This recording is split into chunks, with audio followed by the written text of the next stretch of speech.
itu mengawal kepentingan pribadi si RA sebagai artis, bukan RA sebagai utusan khusus. Kami dalam Nawaitu memberikan kontrol terhadap Presiden Prabowo Subianto agar meletakkan utusan khusus ini pada tempatnya, yakni sebagai pelaksana urusan-urusan presiden di luar urusan kementerian. Kami dari Lembaga Bantuan Hukum KIS, saya selaku direktur, ada Pak Hidayat dan juga Bang Wilton dan tim juga. Tentu Nawaitu kita melakukan somasi ini adalah sebagai bentuk kontrol, sebagai potret kita melakukan kontrol terhadap hadirnya beberapa pertunjukan yang kita duga orkestrasi yang tidak bermoral yang dilakukan oleh utusan khusus Presiden Prabowo Subianto, yang kita anggap beberapa hal tersebut yang dilakukannya dan ditampilkan ke publik ini tidak sesuai pada tempatnya. Jadi somasi ini sebagai kontrol untuk kita letakkan pada tempatnya, seperti itu. Nah, kalau kita melihat daripada situasi kebatinan, tentu kita publik maupun netizen melihat dan menyikapi bahwa utusan khusus presiden ini kan adalah sesuatu hal yang baru.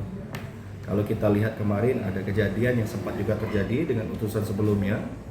Nah, sekarang terjadi lagi. Lingkupnya juga berkaitan dengan ST, si owner daripada bisnis ST. Kita tahu lah itu siapa ya, kita sebut saja RA. Nah, bagi kami, apa yang dipertontonkan tersebut kita rangkum tentu dalam 3 hal besar, sebagaimana yang kami sampaikan di dalam somasi yang mungkin sudah dibaca oleh teman-teman. Pertama, kita duga RA sebagai jabatannya utusan khusus presiden bidang kepemudaan dan seni kalau tidak salah, ini melakukan flexing terhadap gelar yang di kemudian hari dikonfirmasi oleh Kementerian Pendidikan. Ini tidak jelas kampusnya, tidak ada izin operasional terhadap kampusnya. Nah, sampai di situ tidak ada persoalan, teman-teman. Persoalannya muncul ketika hal tersebut diflexingkan, seolah-olah gelar ini gelar yang sah, seolah-olah gelar ini berasal dari kampus yang memiliki izin operasional. Itu menjadi catatan kita pertama, karena sekitar 1 bulan berikutnya RA dilantik sebagai utusan khusus. Nah, seolah-olah tidak ada problem di sini. Itu yang pertama. Yang kedua, problem besar yang kemudian mengapa mendorong kami melakukan somasi ini terkait dengan ketidakpastian informasi. Nah, ada beberapa video yang beredar terkait arogansi patwal. Mungkin teman-teman bisa cek dan masih segar mungkin dalam ingatan kita. Ketika kita konfirmasi apa respon dari RA, wah saya nggak ada di mobil. Itu mobil dipergunakan untuk ambil berkas. Kalau memang dia tidak ada di mobil, RA telah gagal dalam melakukan pendidikan terhadap patwal pribadinya. Dalam hal ini tentu institusi kepolisian. Nah, kalau mobil patwal yang dikawal itu tidak ada isinya, maka berdasarkan hukum itu melanggar. Untuk apa patwal mengawal yang mobil nggak ada orang di dalamnya? Dalam hal ini berplat RI 36.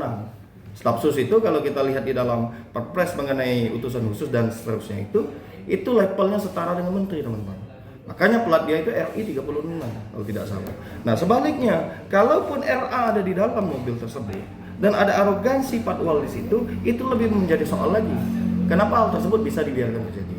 Itu pertunjukan tidak bermoral yang dipertontonkan ke publik secara cuma-cuma, secara nyata. Yang kedua, dan yang terakhir, kita menyimak bagaimana kemudian RA ini meletakkan pada dirinya ini belum bisa membedakan mana dia sebagai pribadi dan juga mana dia sebagai entitas pejabat publik.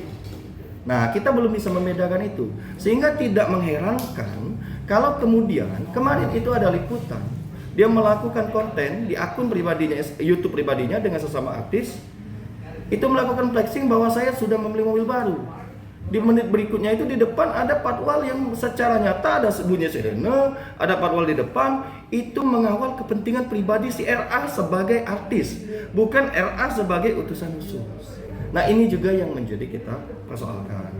Nah, teman-teman, sebetulnya hal ini bukan dalam kapasitas ada kebencian atau sekat kami terhadap RA sebagai pribadi, bukan. Tapi kita harus tahu, RA berasal bukan dari rahim pelayanan publik. RA tidak berasal dari rahim pejabat publik. Tapi RA berasal dari figur publik. Nah, jangan sampai RA mencampurkan kedua hal ini, tidak ada pada tempatnya. Nah, oleh sebab itulah kita mengingatkan dan mendesak Bapak Prabowo untuk melakukan pemberhentian. Begitu, dan ini tidak berlebihan. Karena kalau ini diteruskan dan dibiarkan, RA ini kan bukan hanya sebagai public figure, tapi apa yang ia pertontonkan itu menjadi tuntunan. Nah, kalau yang ia pertontonkan itu sikap arogansi, rupanya itu dikonfirmasi, oh nggak ada, saya kosong di mobil. Kemudian dia bilang, saya memiliki gelar dari kampus luar negeri, ternyata dia tidak pernah kuliah dan tidak diketahui asalnya dari mana kampus tersebut. Dan terakhir, kemudian dia buat konten kreator sebagaimana mestinya yang kita tonton, yang berdampak pada keuntungan pribadinya, itu menjadi potret dan juga menjadi opini bagi publik. Oh, rupanya kalau kita melakukan seperti ini, nggak apa-apa, nggak masalah. Nah, padahal tugas, fungsi, dan kedudukan dia itu sebagai utusan khusus bidang pembinaan terhadap generasi muda. Nah, sekarang saya tanya sama teman-teman, bidang generasi muda mana yang memfleksingkan membeli mobil baru? Bidang generasi muda yang mana yang digunakan oleh RA ini dalam melaksanakan tugas sebagai utusan khusus Presiden Prabowo yang memberikan kebebasan untuk patron melakukan arogansi? Bidang generasi muda mana yang kalau kita memiliki gelar belum jelas asal-usulnya kita pamerkan ke publik? Nah, itu saya rasa belum menjawab. Nah, tidak lama dari kejadian ini kita masih mengingat dan segar. Ada juga kejadian dari utusan khusus yang lain. Bahkan kalau kita lihat, ini rasa-rasanya secara objektif belum ada unsur hukum yang dilanggar. Kalau RA saya jelaskan di situ. Pertama, dia melanggar Undang-Undang Pendidikan. Bagaimana dia mendapatkan gelar dari kampus yang tidak ada izin operasional dari Kementerian Pendidikan. Kedua, yang tadi, dia melakukan flexing terhadap dan difasilitasi oleh patroli pengawalan. Yang tentu itu dari unsur kepolisian. Dan ketiga hal yang saya sebutkan tadi. Nah, maka dari itulah tentu tidak ada tawar-menawar lagi kemudian kami dalam nawaitu memberikan kontrol terhadap Presiden Prabowo Subianto agar meletakkan utusan khusus ini pada tempatnya, yakni sebagai pelaksana urusan-urusan presiden di luar urusan kementerian. Begitu. Dan lebih gawat lagi, ini harus segera dilakukan karena RA merupakan public. Tugas, fungsi, dan kedudukan dia itu sebagai utusan khusus bidang pembinaan terhadap generasi muda. Nah, sekarang saya tanya sama teman-teman, bidang generasi muda mana yang memfleksingkan membeli mobil baru?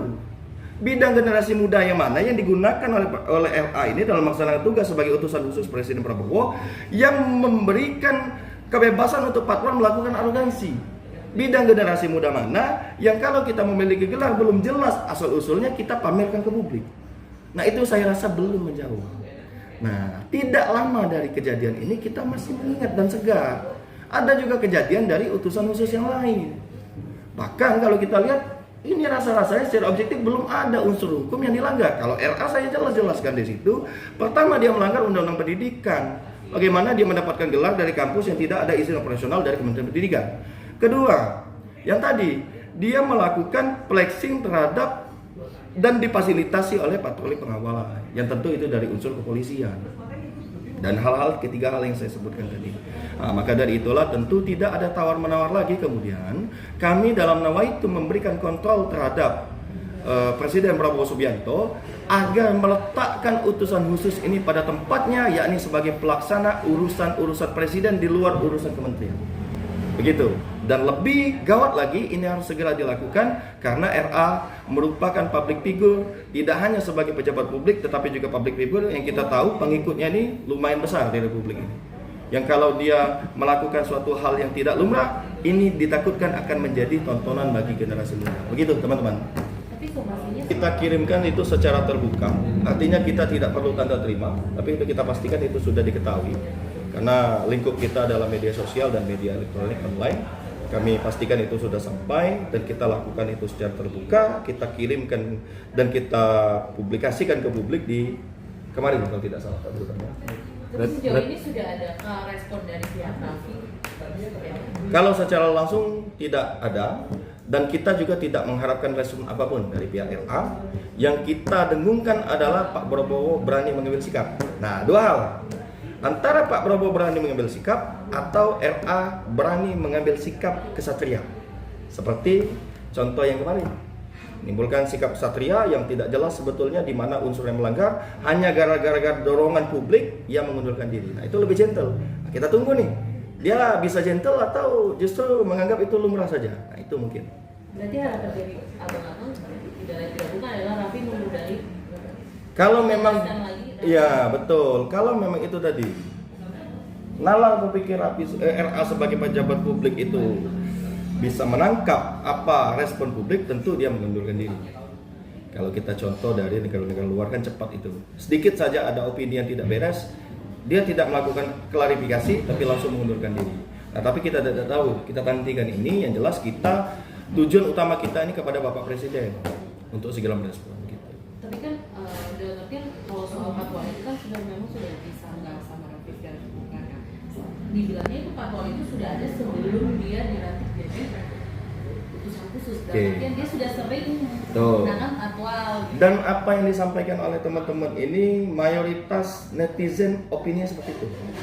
Nah, berhubung karena kita adalah pegiat hukum, jadi pengawalan pribadi dari institusi kepolisian atau institusi sejenis itu hanya diperuntukkan bagi pejabat-pejabat tertentu, baik itu bagi kepresidenan maupun dalam hal-hal tertentu. Tapi kalau itu berkaitan dengan kedudukan dia sebagai sipil seperti kita, itu tidak boleh. Aturannya jelas, undang-undang lalu lintas mengatur itu, peraturan presiden berkaitan dengan lalu lintas juga mengatur itu. Nah, jadi kalau ada yang menggunakan patwal untuk kepentingan pribadi, itu tidak boleh dan melanggar. Kapan kita bisa menggunakan patwal untuk kepentingan pribadi? Ketika kita dalam keadaan terdesak, ketika kita dalam keadaan berbahaya. Nah, itu baru boleh. Jadi kalau ada yang mengatakan Rapi RA udah lama menggunakan patwal dan seterusnya, ya kalau memang itu patwal polisi, kami katakan di sini itu melanggar. Tapi kalau itu patwal pribadi, ya siapa saja bisa. Begitu. Ada lagi Bang Jurek? Bang, berarti surat somasi itu udah diterima ya? Surat Apa somasi baru dilayangkan aja lewat media sosial? Somasi ini kan sifatnya terbuka, Bang. Terbuka artinya siapa saja bisa melihat, siapa saja menerima. Dan karena ini lingkupnya adalah media sosial, kami pastikan LA sudah membaca itu, maupun Bapak Presiden. Kan biasanya kalau somasi juga ada tenggat waktu nih, Bang. Hingga kapan sih Abang memberikan waktu untuk tujuan ini yang Abang berikan? Kita lihat nanti. Kalau memang dalam jangka waktu 1 atau 2 minggu ke depan belum ada tindak lanjut dari istana, ya mungkin kita akan tetap melakukan upaya hukum. Kita lihat nanti upaya hukum seperti apa. Tapi mudah-mudahan karena ini sama-sama dari utusan khusus kemarin kan sudah ada contoh. Nah, mungkin dia tidak perlu mencari contoh lain. Ketika memang dia kesatria, ya mundurkan diri aja. Itu aja. Berarti ke depan ada kemungkinan juga Abang menyurati ya? Untuk ke... Tidak hanya menyurati, mungkin ada langkah hukum yang lebih konkret. Kalau tidak ada respon dari pihak. Betul. Dan kami membuka kepada semua warga ya, kepada semua netizen, kita memang punya kewajiban untuk melakukan kontrol terhadap pemerintahan. Apakah dalam bentuk somasi ataupun dalam bentuk kritik kan. Asal memang yang kita serang ini bukan pribadinya, tapi jabatan publiknya itu. Kalau dia sebagai artis silakan, Bang. Dia mau ngapain aja bebas, tapi karena di situ ada gaji kita di situ. Pakaian RA sebagai utusan khusus yang disiapkan di istana itu berasal dari pajak kita. Gitu kan? Sehingga kontrol karena kita yang membayar gajinya, kita yang bertanggung jawab atas segala hal yang dilakukan dan kebijakan yang diambil, maka kita tetap memiliki hak dan legal standing untuk menegur. Saya pikir ini adalah instrumen kontrol yang biasa saja. Gitu. Bang, ini kalau dilaporkan kena pidana atau perdata atau apa sih ini Bang, dan kaitannya dengan pasal berapa? Kalau untuk hal-hal ini tentu kita bisa mendorong ini sebagai perbuatan pemerintah yang harus segera diambil. Jadi kalau ini ranahnya mau kita klasterkan, mungkin ini bisa lah kita tarik ke administrasi untuk kita dorong pemerintah melakukan mengambil kebijakan atau mengambil sikap untuk memberhentikan salah satu unsur penyelenggaranya. Gitu. Oke. Oke. Terima kasih Bang.